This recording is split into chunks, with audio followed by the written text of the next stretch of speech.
साथियों, आज के इस विश्लेषण में हम सीधे उस मुद्दे पर आते हैं जिसने हम सभी को सालों से परेशान कर रखा है।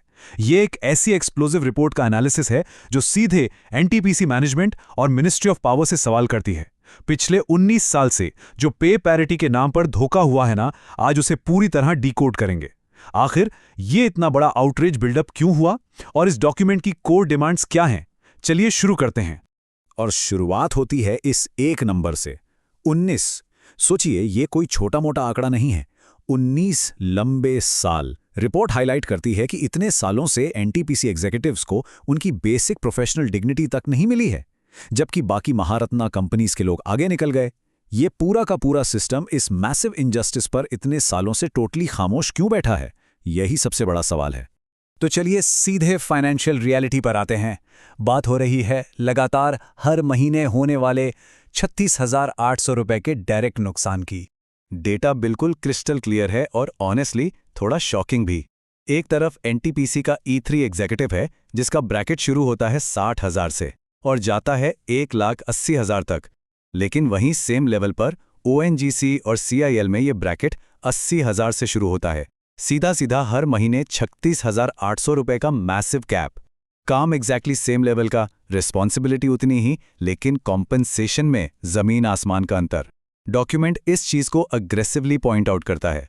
और एक बात बताऊं, ये डिस्पैरिटी सिर्फ एंट्री या जूनियर लेवल तक लिमिटेड नहीं है।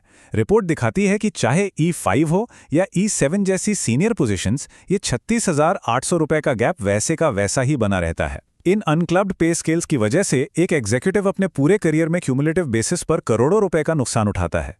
ये बेसिकली दिखाता है कि ये फाइनेंशियल गैप कितना डीपली इंस्टीट्यूशनलाइज्ड हो चुका है हमारे सिस्टम में। इससे भी बड़ी बिटर आयरनी क्या हो सकती है? एनटीपीसी एग्जीक्यूटिव्स फिजिकली हैजर्डस और रिमोट थर्मल प्लांट्स और कोल माइंस में काम करते हैं। ना प्रॉपर मेडिकल फैसिलिटीज, ना अर्बन लाइफ का कंफर्ट। और दूसरी तरफ ओएनजीसी के पियर्स देहरादून के आरामदायक ऑफिसेज में बैठकर हर महीने 36,800 रुपीज ज्यादा ड्रॉ कर रहे हैं।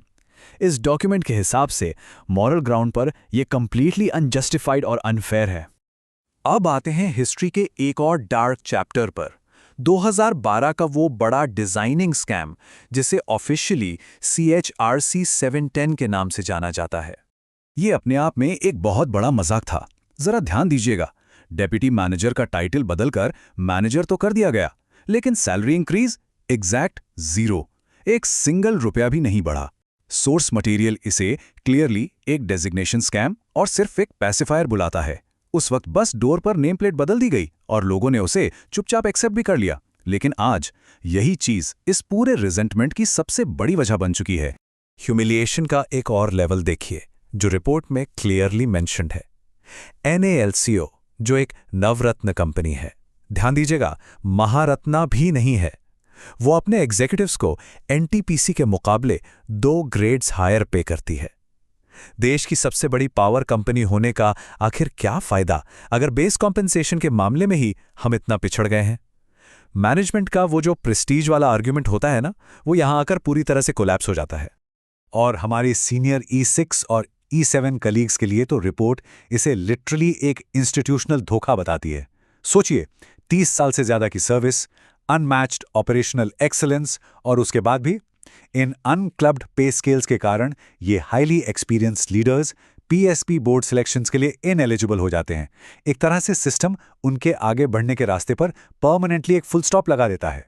अब एक ऐसे आर्ग्यूमेंट की बात करते हैं जो मैनेजमेंट हमेशा यूज करती है, एक्सपोजिंग द अफोर्डेबिलिटी लाई, यानी वो घिसा पीटा बहाना कि हमारे पास तो बजट ही नहीं है। मैथमेटिकली बात करें तो ये अफोर्डेबिलिटी का एक्सक्यूज बुरी तरह पिट जाता है। पे पैरिटी लाने की पूरी एनुअल कॉस्ट लगभग 515 करोड़ रुपए है और डेटा एक्सप्लिसिटली दिखाता है कि ये अमाउंट DEP द्वारा मैंडेटेड लिमिट के 20% से भी कम है। एनटीपीसी जैसी हाईली प्रॉफिटेबल PSU के लिए ये बेसलाइन कॉस्ट कंप्लीटली मैनेजेबल है। तो ये बजट ना होने का जो काउंटर आर्ग्यूमेंट है वो टोटली बेसलेस और इररेलेवेंट है। और इसका सबसे बड़ा सबूत क्या है? 2017 से 2020 और 2020 से 2023 तक के लिए अफोर्डेबिलिटी असेसमेंट्स ऑलरेडी अप्रूव हो चुके हैं। 45th बोर्ड मीटिंग में इस पर ऑफिशियल मोहर लग चुकी है। तो डॉक्यूमेंट एकदम क्लियर है, ये कभी भी पैसे या बजट का मुद्दा था ही नहीं।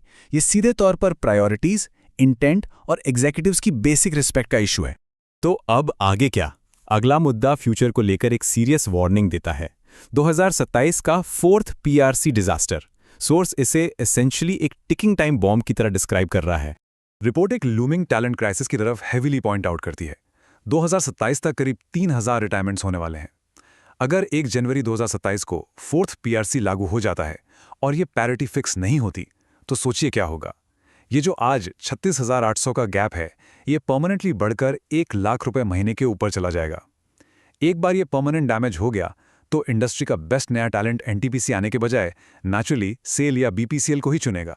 इस सब के बाद डॉक्यूमेंट का कंक्लूडिंग सेक्शन एकदम क्लियर और अग्रेसिव स्टैंड लेता है। Final demand for immediate action. अब वेट करने या नेगोशिएट करने का टाइम बिल्कुल जा चुका है। सोर्स यहाँ कोल इंडिया लिमिटेड यानी CIL का एक बहुत ही पावरफुल एग्जाम्पल देता है।